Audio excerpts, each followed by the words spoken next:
Assalamualaikum warahmatullahi wabarakatuh. Terima kasih Bapak Ibu atas kesempatan sudah berhadir bersama di sini untuk kita berdiskusi bersama-sama tentang budaya positif. Nah, ini merupakan tugas saya sebagai calon guru penggerak Angkatan 7 Kota Medan. Nah, mudah-mudahan apa yang kita diskusikan pada hari ini memberikan kebaikan dan semoga bermanfaat bagi kita semua. Baik, kita mulai saja ya.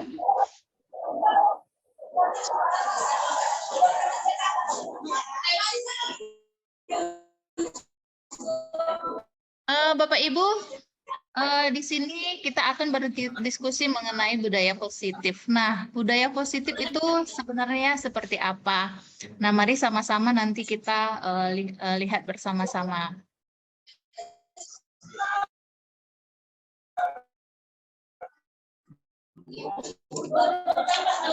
Nah, budaya positif itu apa?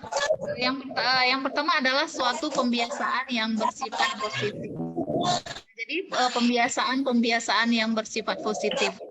Ya, yang kedua di dalamnya mengandung sejumlah kegiatan yang mampu menumbuhkan karakter murid. Pengembangan budaya positif dapat menumbuhkan motivasi intrinsik dalam anak untuk menjadi pribadi yang bertanggung jawab dan budi pekerti luhur serta berakhlak mulia. Nah, jadi budaya-budaya positif ini biasanya kalau misalnya kita di sekolah masing-masing, mungkin ada seperti budaya masing-masing sekolah ya, kebiasaan-kebiasaan yang positif, kebiasaan-kebiasaan yang baik itu biasanya kita terapkan di lingkungan sekolah kita masing-masing. Nah, jadi pembiasaan yang positif ini lama-lama akan menjadi karakter murid-murid kita gitu. Misalnya budaya positif yang pertama adalah tidak terlambat datang ke sekolah, misalnya. Tidak terlambat datang ke sekolah berarti budaya itu menjadi berakar di dalam diri murid-murid kita, membiasakan dirinya bahwa jangan sampai dia terlambat sampai ke sekolah. Nah, jadi kegiatan-kegiatan yang seperti itu mengandung menumbuhkan karakter murid. Jadi karakter murid itu akan menjadi baik dan terbiasa akan hal-hal yang kita lakukan. Jadi kebiasaan itu akan menjadi bagian dari kehidupan kita sebagai guru juga, begitu juga dengan kebiasaan yang baik untuk murid-murid kita.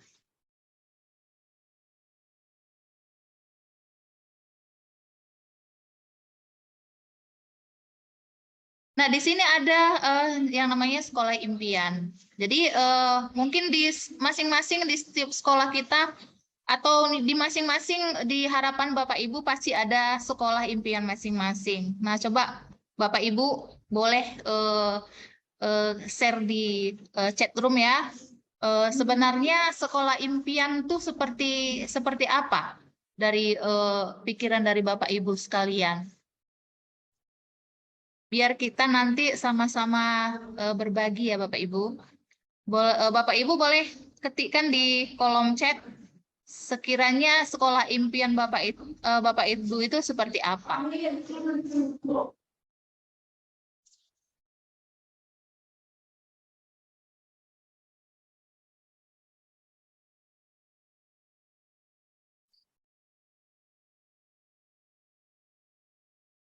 Ya udah ada ya dari Ibu Umi, sekolah yang nyaman, menyenangkan, memiliki fasilitas yang lengkap. Oke, itu dari Ibu Umi. Dari Ibu Afri, Pak Polman, sekolah impiannya seperti apa, Pak?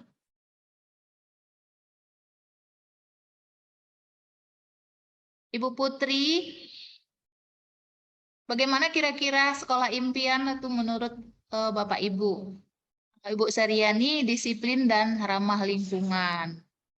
Sekolah yang nyaman, surplus mendukung teknologi, itu dari Ibu Lia. Nah, jadi masing-masing dari kita semua ini memiliki sekolah impian masing-masing ya. Jadi sekolah impian itu yang sebagian besar dari kita mengharapkan bahwa sekolah itu nyaman untuk tempat belajar anak-anak murid kita, juga tempat yang nyaman untuk kita bekerja sebagai seorang guru, nyaman ya, ramah, atau lingkungan yang bersih, atau sekolah yang disiplin dan lain sebagainya. Nah, itu merupakan hal-hal yang baik yang memang sudah menjadi pemikiran kita selama ini. Jadi hal-hal yang seperti itu bisa kita lakukan atau bisa kita implementasikan di dalam kehidupan kita masing-masing. Apa judulnya? Atau di sekolah kita masing-masing.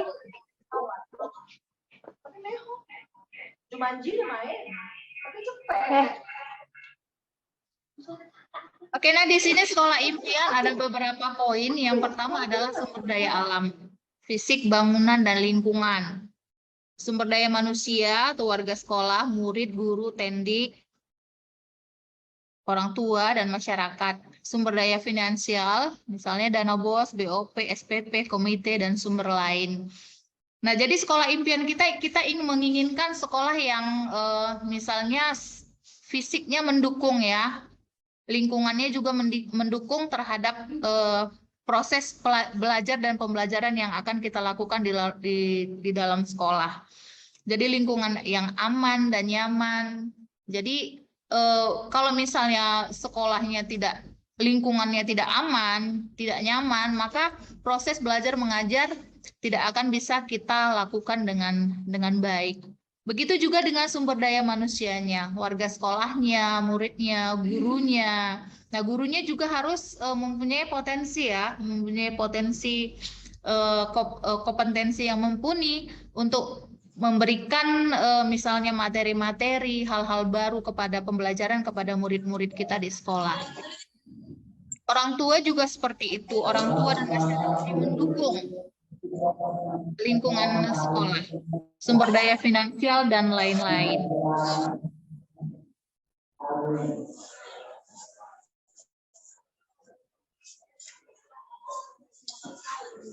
Nah, di sini ada 3 motivasi perilaku manusia. Nah, di sini disebutkan bahwa Diana Goldstein dalam bukunya Restructuring School Discipline menyatakan ada 3 alasan motivasi perilaku manusia. Yang pertama adalah untuk menghindari ketidaknyamanan atau hukuman. Yang kedua, untuk mendapatkan imbalan atau penghargaan dari orang lain, untuk menjadi orang yang mereka inginkan dan menghargai diri sendiri dengan nilai-nilai yang mereka percayai. Nah, biasanya ini Bapak Ibu, baik kita sebagai guru maupun murid, itu biasanya kita melakukan sesuatu itu untuk menghindari ketidaknyamanan atau hukuman. Misalnya murid-murid kita kasih misalnya pekerjaan rumah. Setelah kita memberikan pekerjaan rumah, kita kan ada deadline waktu ya. Terus kalau misalnya kamu tidak mengerjakan pekerjaan ini, deadline misalnya tanggal 5 Februari, setelah tanggal itu kamu tidak akan mempunyai nilai. Jadi anak-anak atau murid-murid kita itu mengerjakan sesuatu itu karena mereka itu tidak nyaman dengan hukuman. Jadi motivasinya hanya menghindari diri dari hukuman gurunya. Nah, begitu juga dengan kita, misalnya guru, sebagai guru. Misalnya kita sebagai guru itu kan banyak ya, pekerjaan kita, administrasi kita banyak. Misalnya membuat RPP, perangkat pembelajaran, dan lain sebagainya. Nah, motivasi kita itu tidak sebenarnya hanya takut ditegur kepala sekolah misalnya. Jadi untuk menghindari teguran kepala sekolah, ya udah kita kerjakan saja RPP-nya gitu. Jadi motivasinya hanya menghindari ketidaknyamanan atau hukuman. Yang kedua, untuk mendapatkan imbalan atau penghargaan dari orang lain. Kalau misalnya murid kita itu mengerjakan sesuatu itu karena ada mengharapkan penghargaan dari orang lain, mengharapkan imbalan dari orang lain. Misalnya kita sebagai guru. Nah, nanti kalau kalian kerjakan ini, nanti ada hadiahnya. Atau di rumah juga kita sebagai seorang ibu atau seorang bapak ya di rumah, anak-anak kita mungkin melakukan sesuatu itu karena ada imbalan dari kita. Misalnya, nak, kamu tolong dulu bunda, tolong dulu ibu bersihkan ini, nanti kamu ditambah uang jajannya, misalnya seperti itu. Jadi motivasi untuk melakukan sesuatu itu karena ada imbalan dan penghargaan dari orang lain. Nah, yang ketiga ini adalah mereka melakukan sesuatu karena motivasinya itu dari diri mereka sendiri. Mereka ingin dan menghargai diri sendiri dengan nilai-nilai yang mereka percayai. Nah, jadi yang sebenarnya motivasi yang paling bagus itu adalah motivasi yang poin yang ketiga ya. Untuk menjadi orang yang mereka inginkan. Saya melakukan ini memang karena saya mau. Karena saya bisa melakukannya. Saya melakukan sesuatu ini bukan mengharapkan imbalan dari orang lain atau bukan mengharapkan pujian dari orang lain. Saya melakukan ini karena memang saya mau gitu. Saya menghargai diri saya sendiri dengan nilai-nilai yang saya percaya sendiri.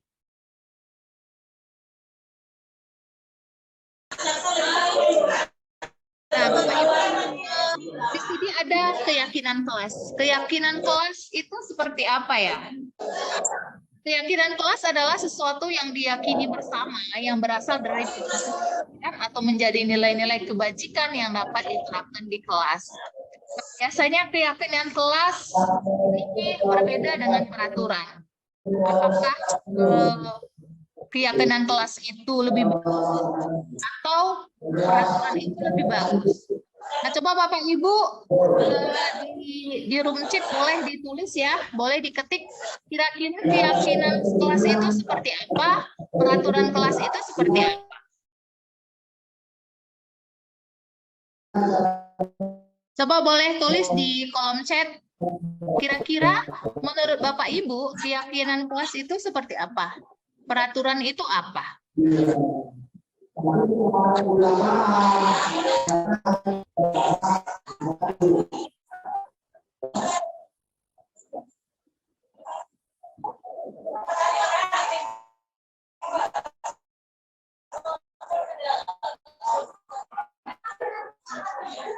Halo Bapak Ibu. Kira-kira keyakinan kelas ini seperti apa ya? Apakah sama keyakinan kelas dengan peraturan? Boleh ditulis di kolom chat ya, Bapak Ibu. Keyakinan kelas itu seperti apa, peraturan kelas itu seperti apa.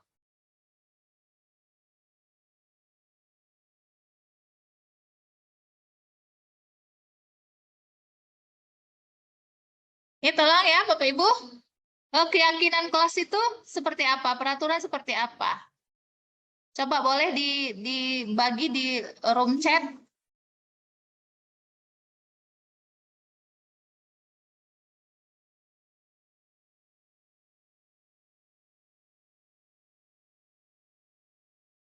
Keyakinan kelas seperti apa, peraturan seperti apa. Maksudnya itu keyakinan kelas atau peraturan? Halo, apa itu?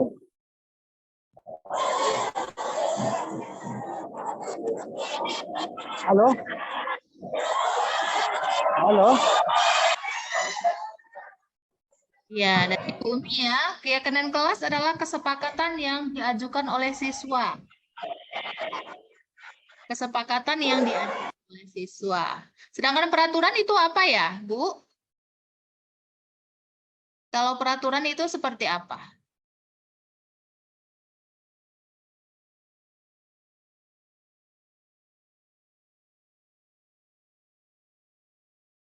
Nah, jadi antara keyakinan kelas dengan peraturan kelas itu ada perbedaannya ya, Bapak Ibu. Kalau misalnya peraturan, peraturan itu sudah dibuat sebelum misalnya udah dibuat, misalnya di sekolah itu udah ada peraturan-peraturan khusus atau peraturan-peraturan yang harus dilakukan atau diikuti oleh seluruh warga sekolah. Nah, ini dari Ibu Suryanti ya, peraturan kelas biasanya jelas dan konkret, keyakinan lebih tidak jelas atau abstrak. Nah, jadi peraturan itu misalnya ada peraturan di sekolah. Peraturan di sekolah itu harus diikuti oleh seluruh warga sekolah. Yang membuat peraturan itu hanya sebelah pihak. Sedangkan kalau keyakinan kelas,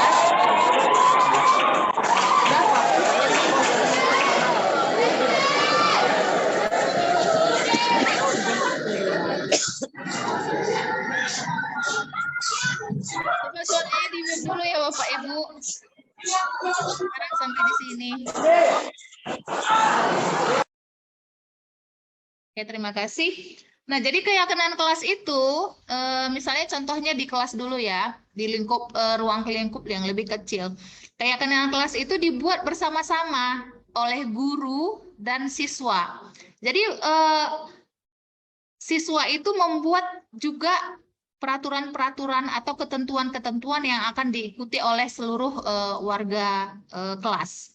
Misalnya, kalau kita membuat suatu keyakinan kelas, kita sama-sama, murid-muridnya juga memberikan kontribusi. Kira-kira keyakinan kelas seperti apa yang mereka inginkan? Jadi kita berdiskusi dengan murid-murid kita, kira-kira keyakinan kelas seperti apa yang akan kita jalankan di dalam kelas, sehingga semua orang atau semua antara guru dengan muridnya itu bersama-sama melakukannya dengan senang hati. Jadi tidak ada merasa terdiskriminasi ya dengan peraturan yang nggak jelas yang biasanya selama ini kita buat di dalam kelas. Nah, biasanya kita kan di dalam kelas tahun ajaran baru sudah membuat suatu peraturan kelas biasanya ya kalau gurunya. Misalnya 1, tidak boleh terlambat. 2, tidak boleh terlambat menyerahkan tugas dan lain sebagainya. Atau harus memakai seragam sekolah lengkap pada sesuai dengan hari-harinya. Nah, seperti itu peraturan-peraturan kelas yang selama ini kita buat di dalam kelas. Tetapi sekarang karena kalau keyakinan kelas ini kita sama-sama bersama murid kita membuat peraturan-peraturan yang sifatnya atau kata-katanya itu kata-kata yang positif. Jadi sebenarnya peraturan dengan keyakinan itu beda tipis. Kalau peraturan itu harus, tidak boleh ini, tidak boleh ini, tidak boleh ini, harus itu. Tapi kalau keyakinan kelas dia lebih lebih fleksibel. Jadi kita melakukannya itu merasa senang, sama-sama merasa tidak terbebani oleh apa yang sudah kita kesepakati bersama-sama, karena itu merupakan komitmen kita bersama-sama di dalam kelas.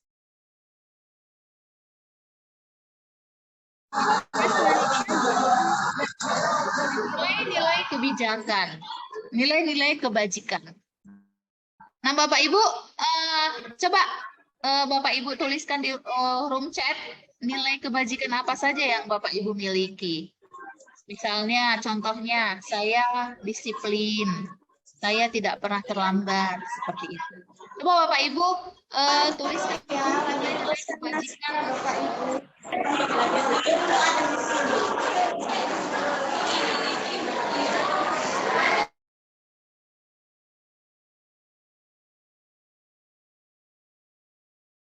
Bapak Ibu boleh tulis di kolom chat ya. Nilai-nilai kebajikan apa saja yang Bapak Ibu miliki.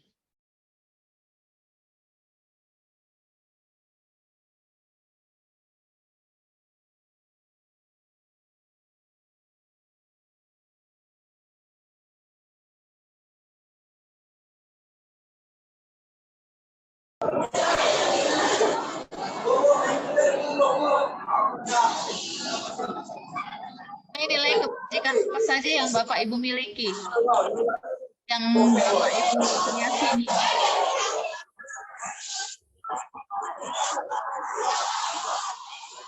Ya, dari Bu ini bertanggung jawab dan mampu bekerja sama dengan tim. Yang lain?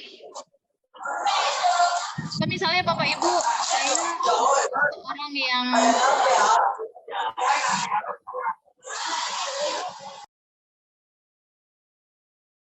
misalnya saya seorang yang disiplin atau saya ramah, saya bertanggung jawab, itu merupakan nilai-nilai kebajikan yang ada yang sudah kita miliki. Misalnya kita seorang yang penuh kasih sayang ya, penuh kasih sayang kepada seluruh murid-murid kita. Itu merupakan nilai-nilai kebajikan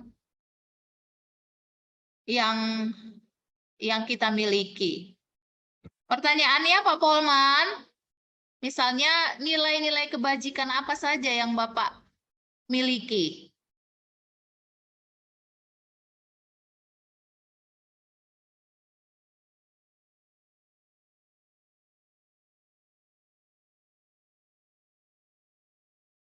Oke. Nah, Pak Polman katanya dia seorang yang ramah. Pak Polman suka buat orang menjadi tertawa.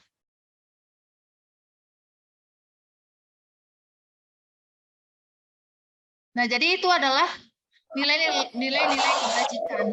Kita lihat ya, ada beberapa di sini poin-poin nilai kebajikan.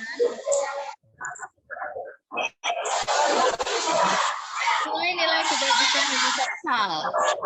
Misalnya beriman sama Tuhan yang Maha Esa, hal mulia, bernalar kritis, mandiri, gotong royong, kreatif,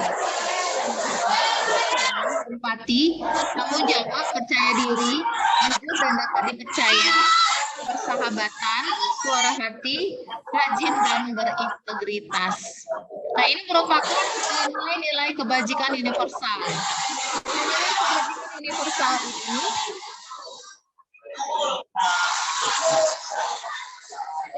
nilai-nilai kebajikan universal ini yang akan tujuannya adalah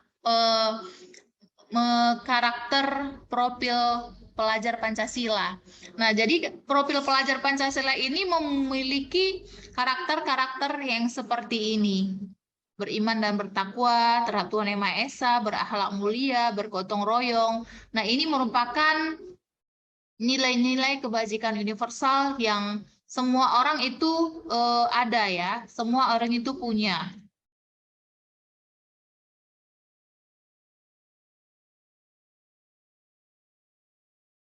Nah, jadi bagaimana caranya kita merumuskan keyakinan kelas yang telah kita bahas di slide yang tadi? Misalnya untuk merumuskan keyakinan kelas, yang pertama adalah siswa menulis keyakinan yang mereka inginkan. Misalnya contohnya seperti ini. Pada waktu jam belajar mengajar, tidak boleh ada yang makan misalnya. Atau pada waktu istirahat, semua keluar dari kelas dan tidak boleh membawa makanan ke dalam kelas. Nah, itu merupakan salah satu contoh ya, menuliskan keyakinan kelas yang mereka inginkan. Jadi kira-kira keinginan mereka itu apa? Jadi kita bersama-sama dengan murid memberikan, gurunya hanya mengarahkan aja ya, tidak boleh intervensi juga sebenarnya untuk keyakinan kelas ini. Tetapi tidak boleh lepas kontrol juga sebenarnya. Karena apa? Karena keyakinan kelas ini kan yang mereka inginkan, yang mereka harapkan yang terjadi di dalam kelas mereka. Jadi kalau misalnya keyakinan, kalau misalnya kita tidak kontrol atau tidak kita arahkan, ya mungkin mereka membuat keyakinan kelas yang suka-suka mereka gitu. Jadi kita sebagai guru juga bisa memberikan pengarahan apa kira-kira yang keyakinan kelas yang masuk akal. Nah, guru dan siswa mengulas keyakinan yang telah tertulis. Nah, guru dan siswa mengulas keyakinan yang telah tertulis. Jadi, semua dari murid-murid yang misalnya 36 orang itu semua mengeluarkan pendapat misalnya, saya mau begini, Bu, saya mau begitu, Pak. Saya mau ini, saya mau ini. Jadi semua dituliskan di dalam di dalam papan tulis misalnya. Jadi memisahkan, memilih-milih kira-kira keyakinan kelas yang cocok untuk buat mereka itu apa gitu. Mengubah keyakinan kelas menjadi kalimat-kalimat positif. Ini misalnya tidak boleh makan misalnya di dalam kelas. Jadi mengubah kalimat ini menjadi kalimat positif itu seperti apa? Misalnya makan hanya di kantin atau tidak boleh membuang bekas-bekas makanan di dalam kelas. Nah, itu kan merupakan kalimat-kalimat yang positif. Atau tidak boleh terlambat.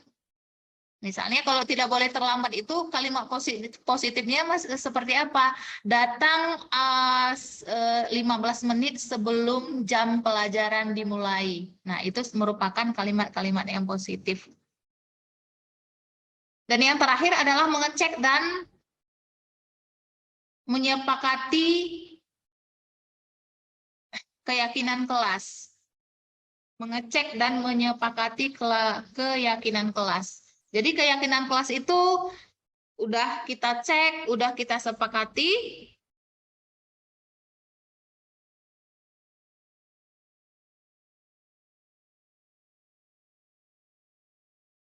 maka akan menjadi sama-sama dijalankan oleh seluruh warga sekolah, seluruh warga kelas.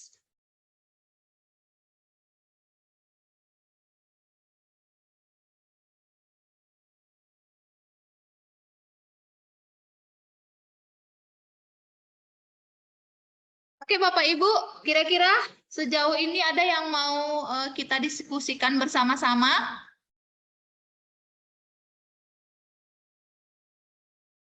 Ada yang mau kita diskusikan bersama-sama?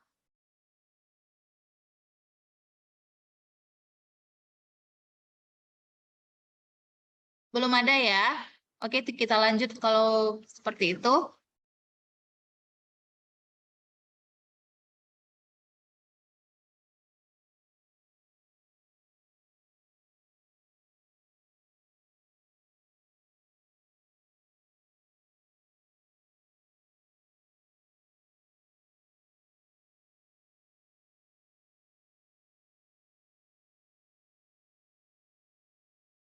Oke, jadi kita lanjut ya Bapak Ibu. Miskonsepsi posisi kontrol. Yang pertama, ilusi guru mengontrol murid. Bapak Ibu, udah pernah dengar nggak? Kira-kira yang bisa atau yang dapat mengontrol diri kita itu siapa? Siapa kira-kira yang bisa mengontrol diri kita sendiri? Apakah kita bisa mengontrol orang lain? Atau bisakah kita mengontrol murid-murid kita sesuai dengan keinginan kita? Bapak Ibu, kira-kira yang bisa mengontrol diri kita sendiri itu siapa? Apakah orang lain bisa menguasai atau mengontrol diri kita sendiri atau hanya diri kita yang bisa mengontrol diri kita sendiri?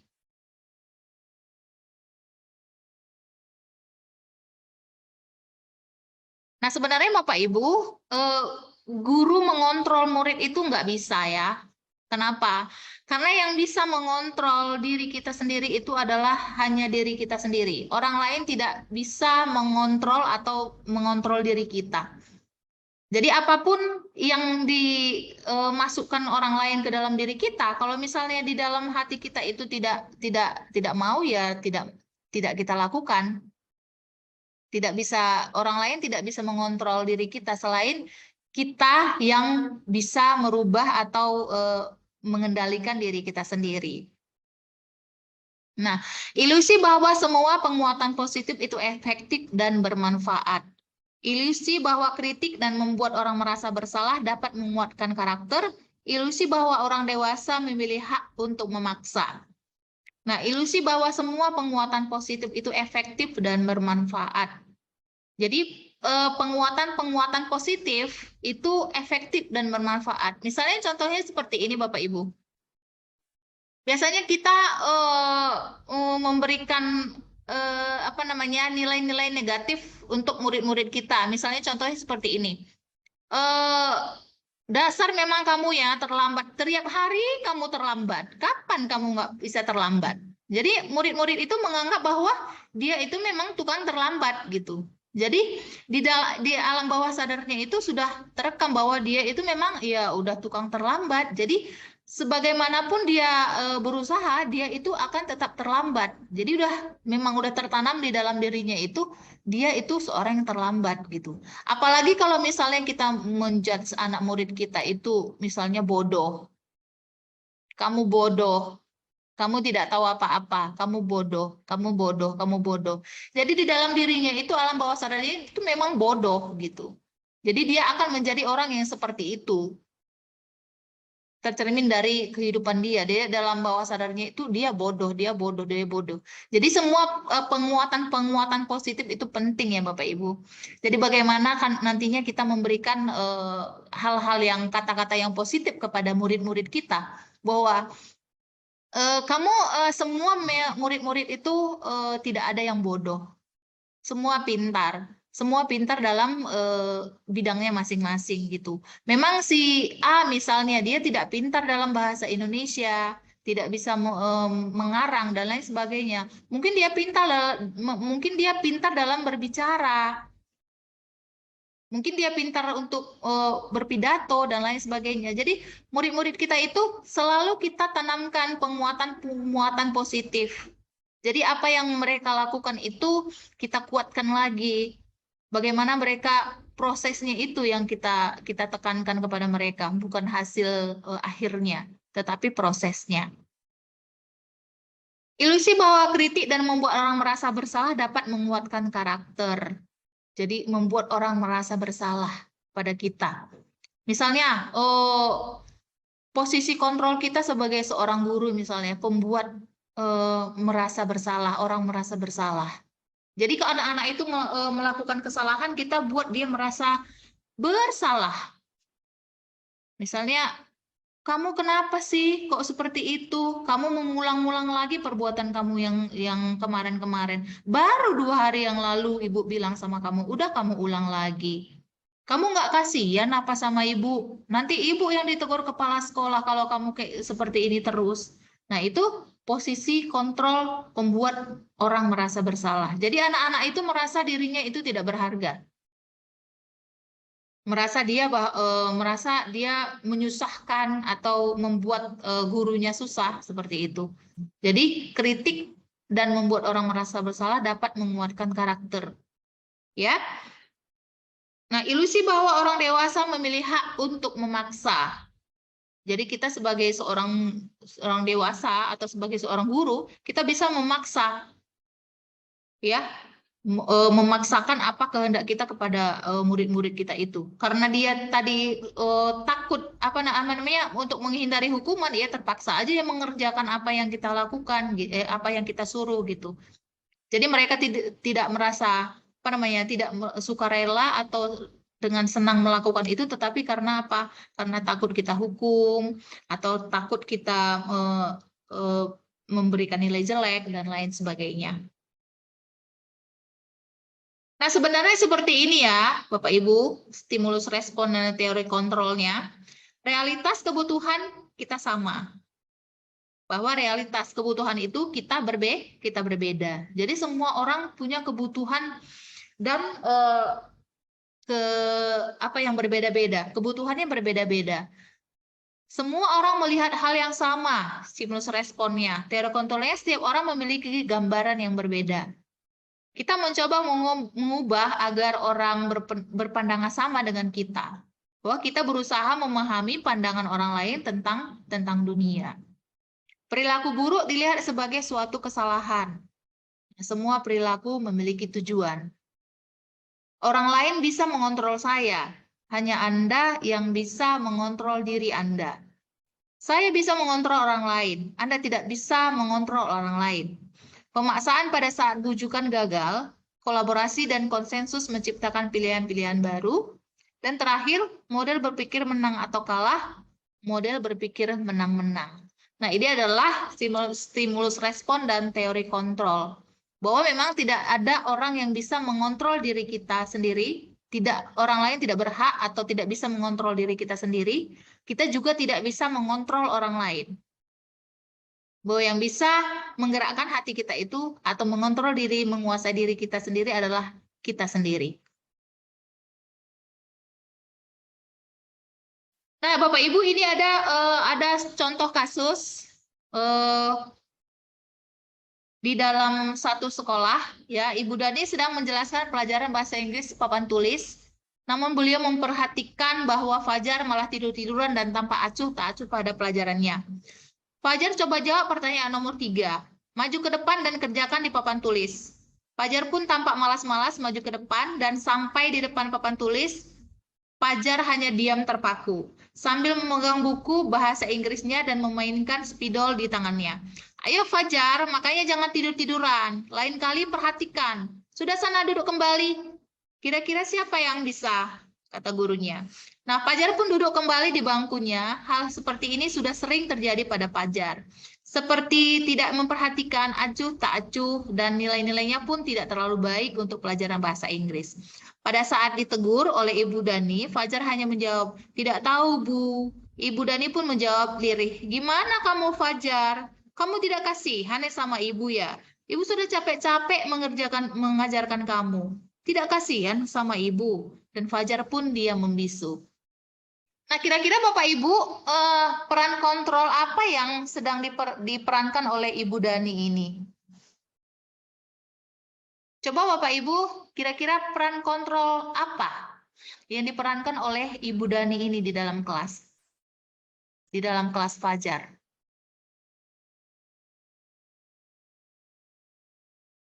Boleh ditulis di kolom chat ya Bapak Ibu. Kira-kira peran kontrol apa yang diperankan Ibu Dani ini di dalam kelas untuk kasusnya si Fajar?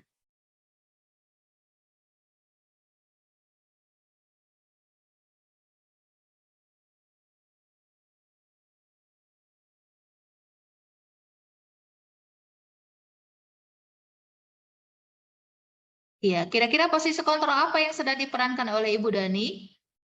Posisi kontrol yang sedang diperankan Ibu Dani adalah pembuat merasa bersalah. Iya, benar sekali Bu Umi. Pembuat merasa bersalah. Karena apa? Karena kamu tidak kasihan ya sama Ibu. Udah capek-capek Ibu mengajarkan kamu. Tapi kamu selalu seperti itu. Jadi itu pembuat orang merasa bersalah. Jadi posisi kontrol seperti ini sebenarnya membuat rasa percaya diri murid itu menjadi hilang. Mereka menjadi apa ya?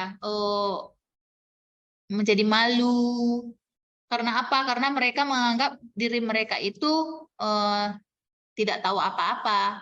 Jadi mereka hanya membuat masalah sehingga membuat gurunya itu sedih. Nah, jadi posisi kontrolnya seperti itu yang diperankan oleh Ibu Dani tadi ya.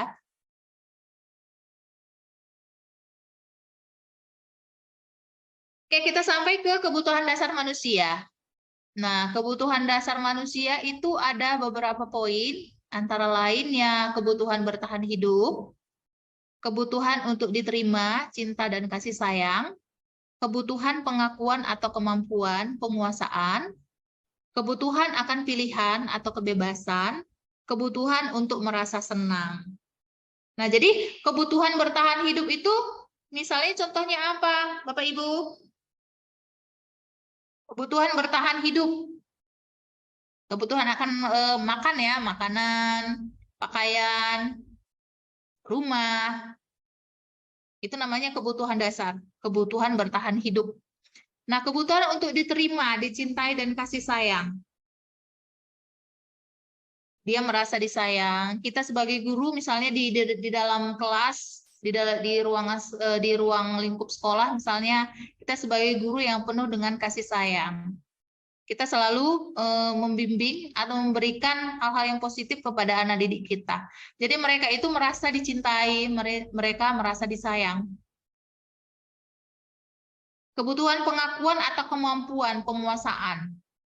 Penguasaan itu seperti apa? Orang lain melihat dia itu memiliki power ya, memiliki kekuasaan, bahwa dia bisa melakukan sesuatu, misalnya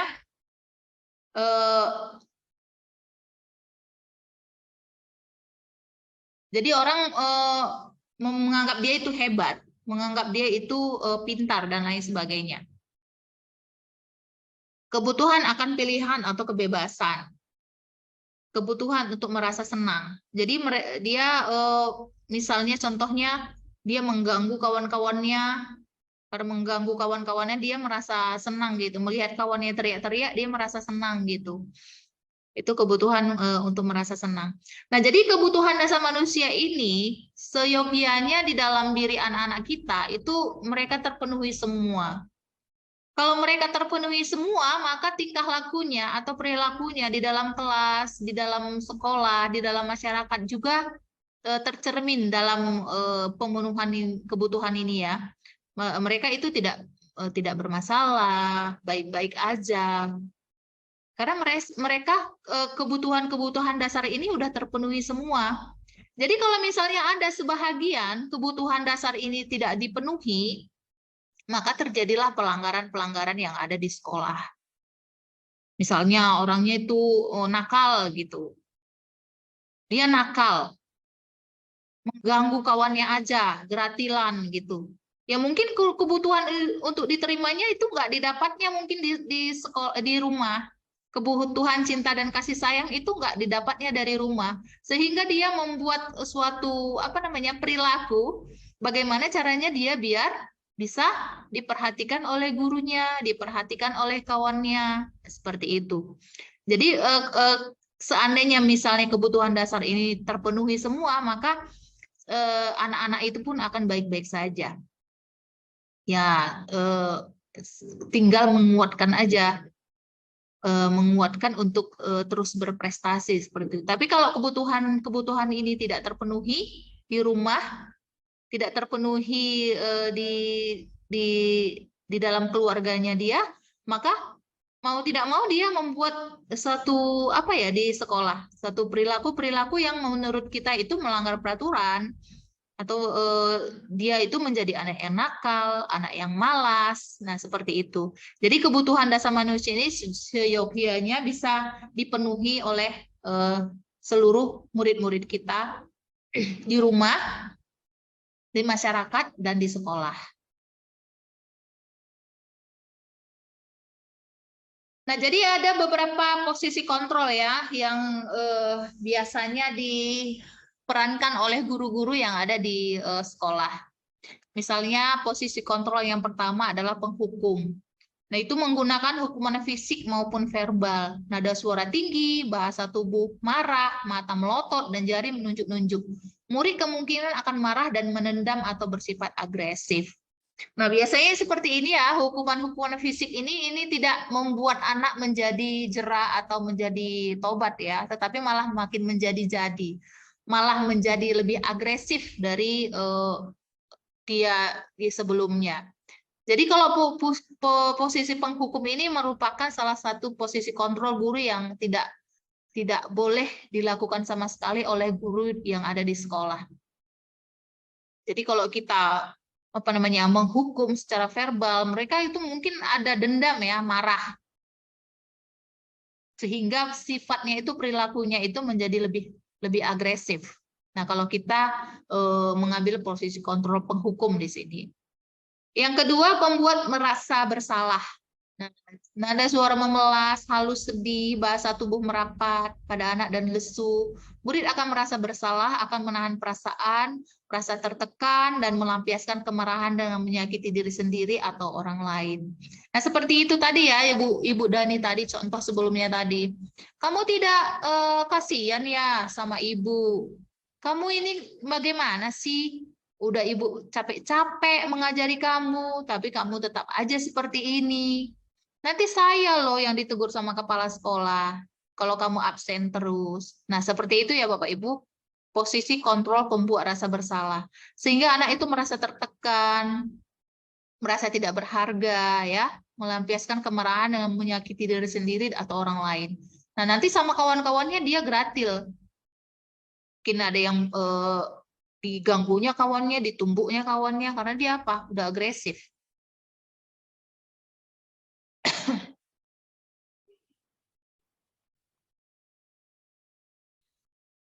Nah, posisi ketiga adalah manajer.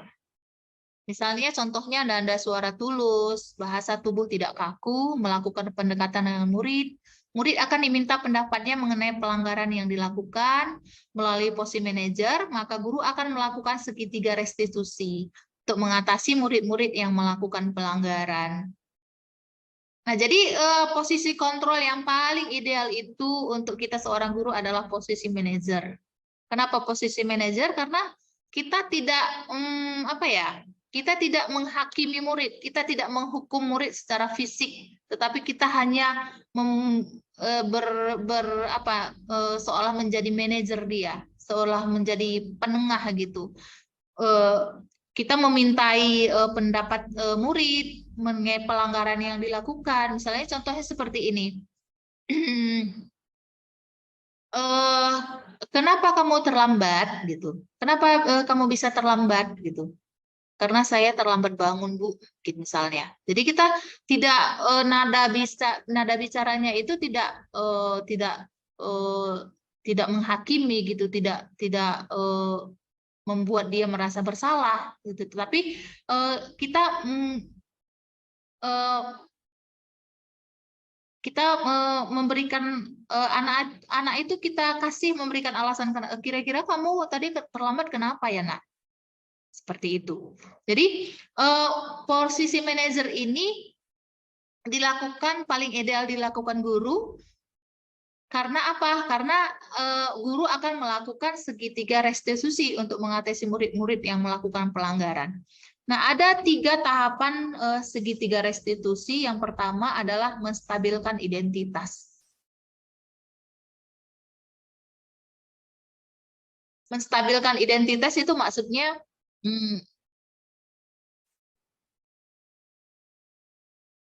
misalnya tadi ya, kamu kenapa terlambat, Fajar? Misalnya, kamu kenapa terlambat? Kamu tahu kan ini udah jam berapa?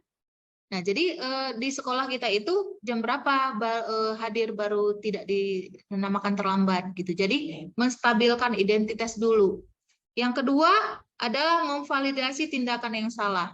Nah, kamu tahu kan kalau kamu itu sudah melanggar peraturan. Nah, peraturan apa yang sudah kamu langgar? Nah, saya seperti itu. Nah, setelah itu kita menanyakan keyakinan.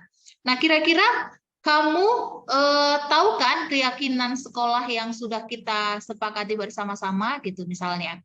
Jadi iya Bu, saya tahu misalnya. Jadi keyakinan sekolah apa yang sudah kamu langgar? Tidak datang tepat waktu misalnya.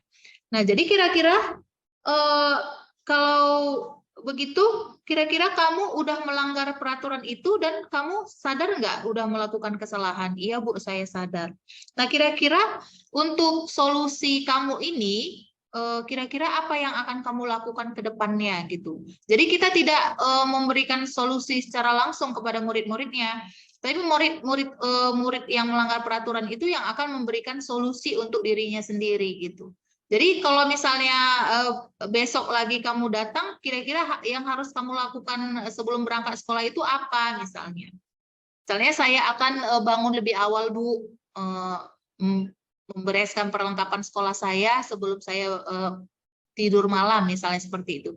Jadi solusinya itu dibuat sendiri oleh murid itu gitu. Jadi kita hanya mengarahkan murid itu tadi bahwa dia telah melanggar peraturan, tindakannya itu salah, dan solusi untuk tindakannya itu apa untuk kedepannya, untuk perbaikan kedepannya.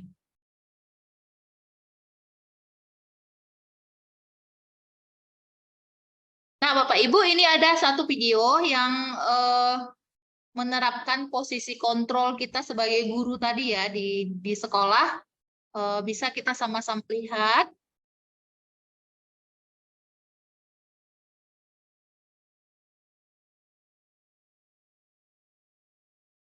Salam bahagia Ibu dan Bapak guru hebat. Dalam penerapan disiplin positif restitusi, salah satu program yang dikembangkan adalah 5 posisi kontrol. 5 posisi kontrol dalam restitusi adalah proses perjalanan seorang pendidik agar dapat mengenali dirinya.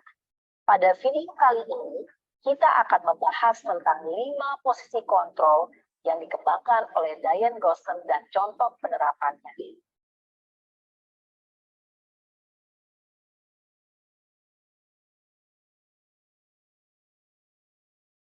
Itu adalah 1. Posisi penghukum. 2. Posisi pembuat rasa bersalah. 3. Posisi teman. 4. Posisi pemantau atau monitor. Dan 5. Posisi manajer. Untuk memahami kelima posisi tersebut, mari kita saksikan kasus Naren yang terlambat hadir 20 menit di sekolah dan melihat bagaimana kelima posisi kontrol dalam menghadapi masalah tersebut.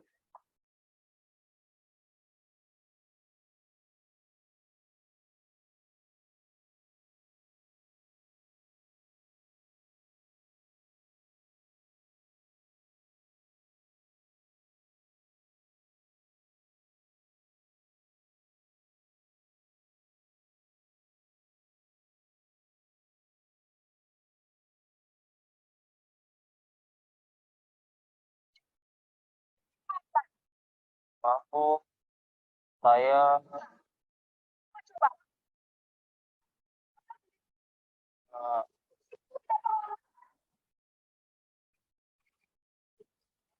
saya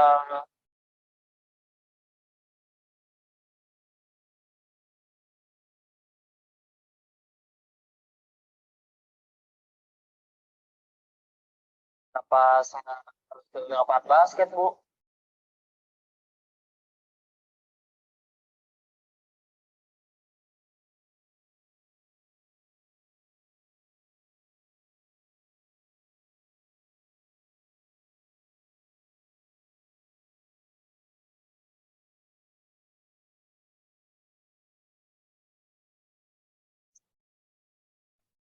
Cara dengan nada tinggi, menghardik, menunjuk-nunjuk, menyakiti, dan menyindir. Hukuman bisa berupa fisik maupun psikis. Ibu dan Bapak guru hebat, dampak yang terjadi pada murid ketika guru berada pada posisi penghukum adalah murid cenderung akan memberontak, bahkan menyimpan dendam.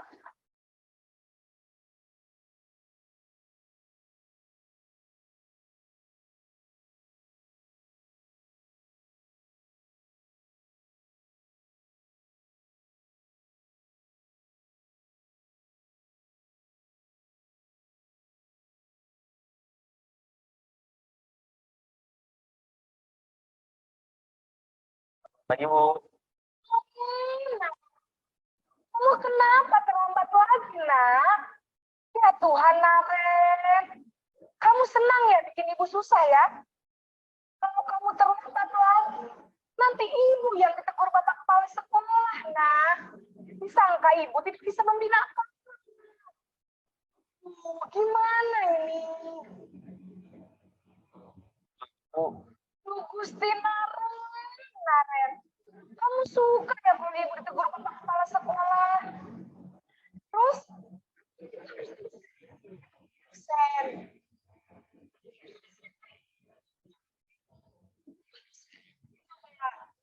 maaf Bu, maaf sekali. Ya sudah, lain kali jangan bikin ibu susah lagi ya, nak ya. Ibu tidak akan kuat lagi kalau kamu begini terus. Bisa jantungan kalau ibu ditegur kepala sekolah. Sana cepat, Mas. Maaf ya Bu, maaf sekali. Posisi pembuat rasa bersalah berbicara dengan nada tenang, cenderung lembut. Namun kata-kata yang diutarakan membuat murid merasa menjadi orang yang gagal. Memandang buruk dirinya sendiri, merasa tidak berharga, dan tidak sanggup membahagiakan orang lain. Ketika guru mengambil posisi pembuat rasa bersalah, Murid akan menganggap dirinya yang bersalah dan ia akan menyimpan emosi negatif tersebut di dalam dirinya.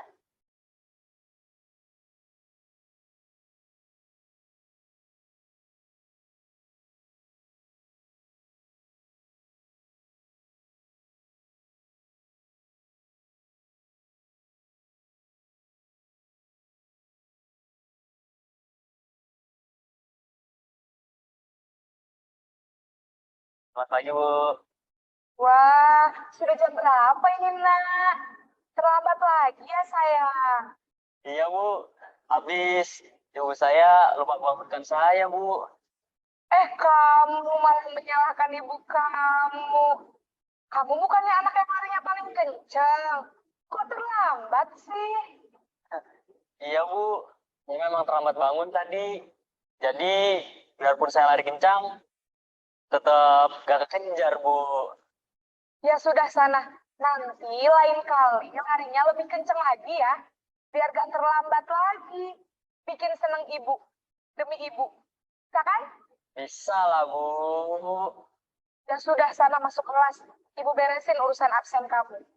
Kamu ini ada-ada saja. Dalam posisi bicara dengan nada suara ramah, akrab, cenderung bersenda gurau untuk menjaga suasana tetap santai. Murid akan merasa senang, aman, dan akrab dengan guru. Identitas yang tercipta adalah identitas sukses atau berhasil. Namun, perlu diingat, karena ini masih dorongan eksternal, maka ada faktor ketergantungan dari murid kepada orang tertentu.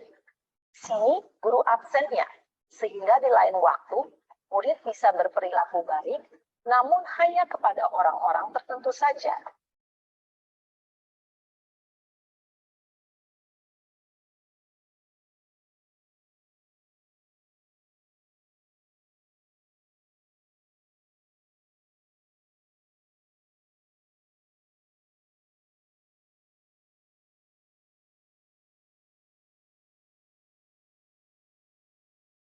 Pagi, Bu.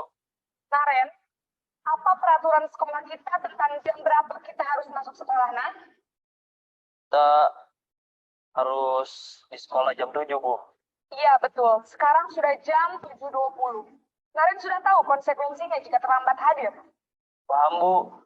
Saya harus tinggal kelas pas jam istirahat selama 20 menit. Ya, benar. Konsekuensinya demikian. Jadi nanti jam 9.30, pas istirahat, kamu harus tinggal di kelas, kerjakan tugas tambahan untuk ketertinggalan kamu, ya? Baik, Bu.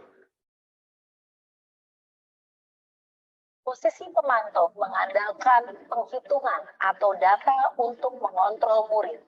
Guru mengarahkan murid berdasarkan peraturan dan konsekuensi. Seorang pemantau menunjukkan bahasa tubuh dan ekspresi wajah yang datar dan cenderung formal.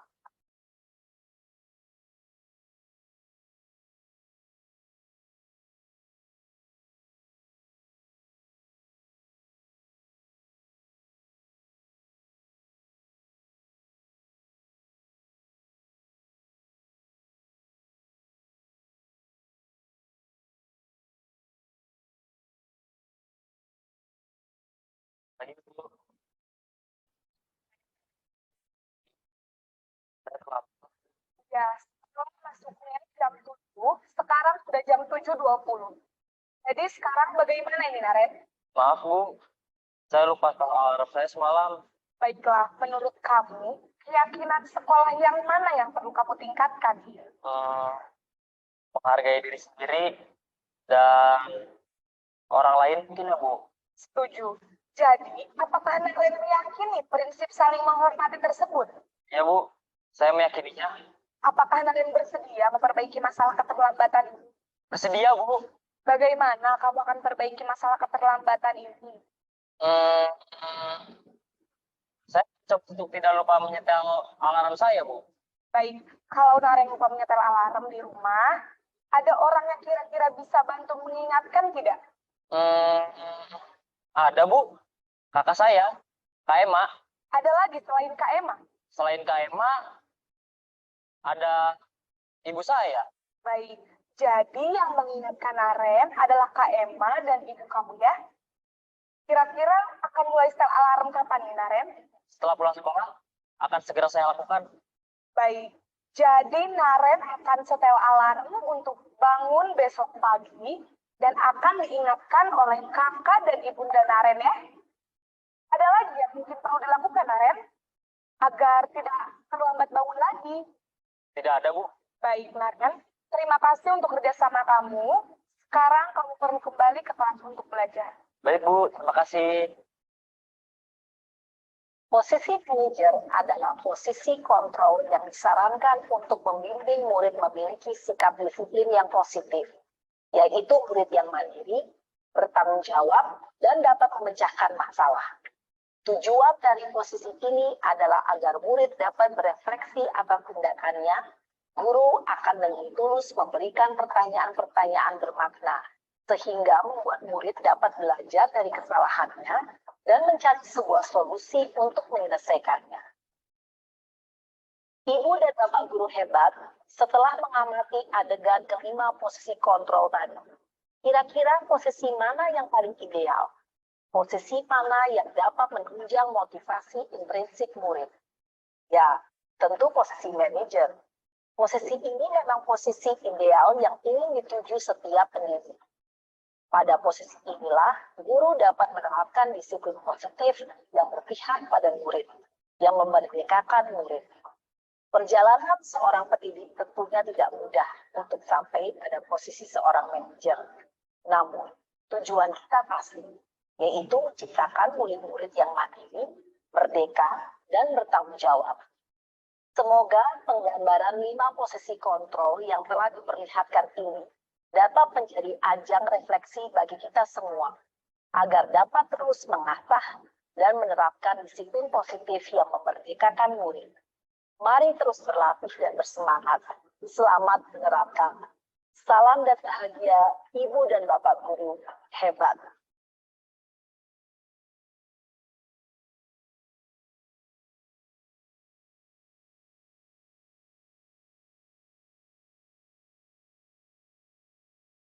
Oke, terima kasih Bapak Ibu. Nah, itu tadi 5 posisi kontrol yang biasanya diterapkan oleh guru-guru yang ada di sekolah ya.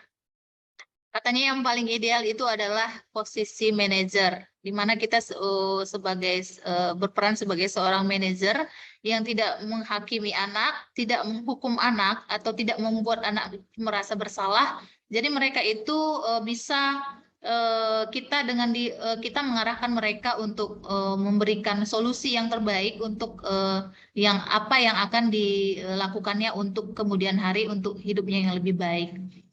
Nah, Bapak Ibu, coba ini udah hampir selesai ya pertemuan kita, diskusi kita hari ini.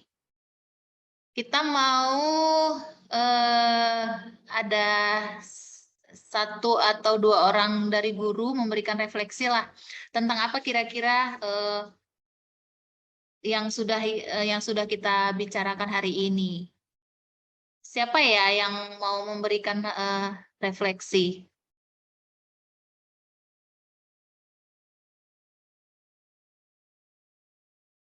Pak Polman bisa? Ibu Putri?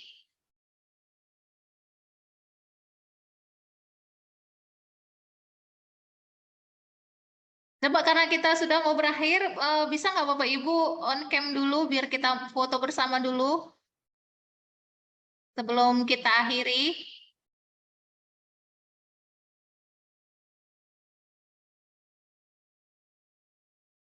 Oke, Bu Aisyah.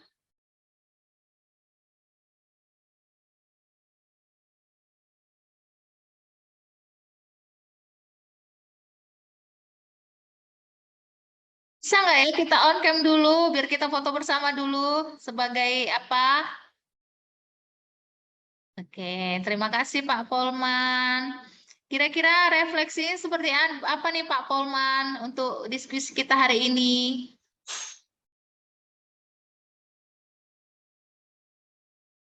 Suaranya masih mood itu Pak.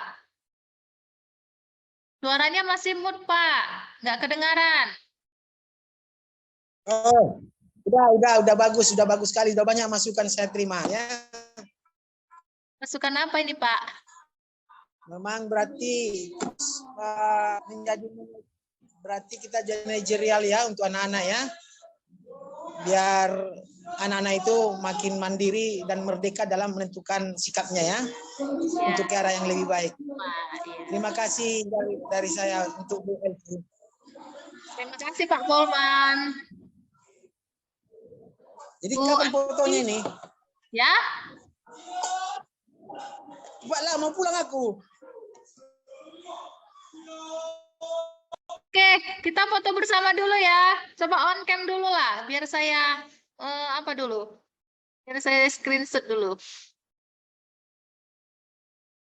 Bu Aisyah, Pak Akhir, Bu Yanti.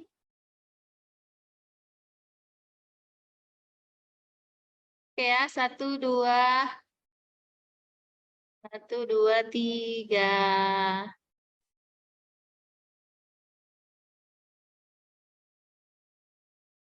Sekali lagi ya. Senyumlah, senyum, senyum.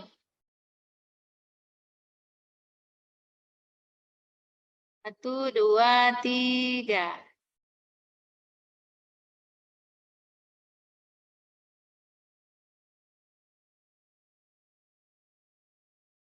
Oke, terima kasih Bapak Ibu atas waktunya yang sangat berharga sekali. Terima kasih saya ucapkan. Mudah-mudahan apa yang kita diskusikan hari ini bisa kita terapkan di sekolah kita masing-masing ya, Bapak Ibu.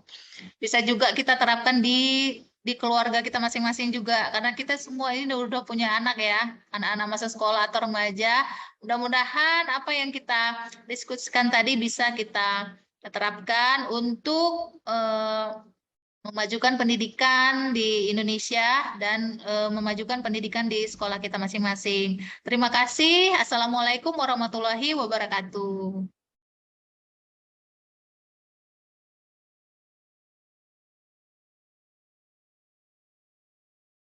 Nah, gimana itunya?